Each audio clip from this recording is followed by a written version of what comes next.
So supreme court కూడా కొన్ని ఈ మధ్యలో ఏంటంటే కొన్ని కన్సిడర్ చేసి స్ట్రిక్ట్గా చెప్తుంది. ఏంటంటే గైడ్లైన్స్ ఇచ్చింది మొన్న, మీరు చూసే ఉంటారు. మెయింటెనెన్స్లో కూడా ఏంటంటే ఖచ్చితంగా పెళ్ళైన తర్వాత 7 years వరకు కలిసి ఉంటేనే మెయింటెనెన్స్ ఇవ్వండి, ఆలిమనీ ఇవ్వండి అని చెప్పేసి చెప్తుంది. ఓకే. సో పెళ్లి చేసుకుని 18 రోజులకే అడగడం అనవసరం.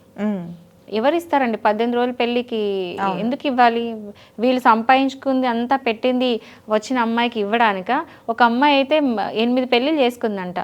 ఫస్ట్ ఒకరిని చేసుకుంది, విడాకులు తీసుకుంది, అక్కడ ఆలిమనీ తీసుకుంది, మళ్ళీ రెండో పెళ్లి చేసుకుంది, మళ్ళీ ఆలిమనీ తీసుకుంది, థర్డ్ పెళ్లి చేసుకుంది, మళ్ళీ ఆలిమనీ. ఒక బిజినెస్ లాగా ఉంది కదా. అంటే వీళ్ళందరూ సంపాదించింది ఏంటి వచ్చే అమ్మాయిలు పెట్టడానిక?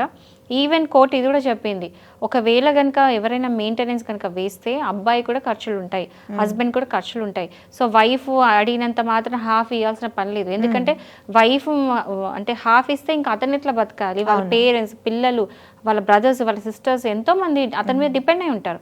సంపాదించింది హాఫ్ వైఫ్కి ఇస్తే అతను ఎలా బతుకుతాడు? సో క్యాల్కులేషన్ కూడా ప్రాపర్గా చేయండి.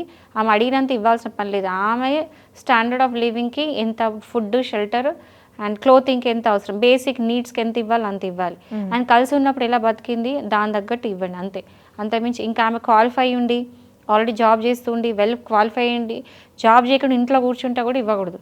సో ఇట్లాంటి చాలా కూడా ఆంక్షలు తీసుకొచ్చారు.